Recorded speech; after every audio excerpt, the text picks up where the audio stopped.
I have to go to a different wrench. I can get it. You ready? Okay, well, first you run the generator a little to warm the engine oil thoroughly. And then, because it just won't drain out right if it's cold.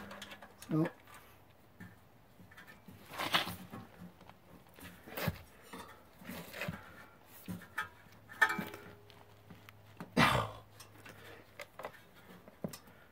oh, it's always located around the sharpest kind of stuff.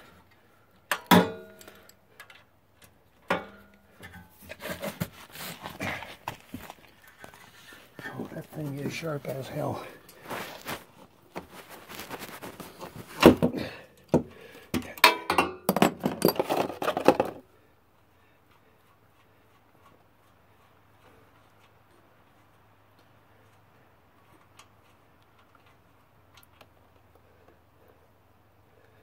Then you just let that drain out until it stops pouring out. That's it.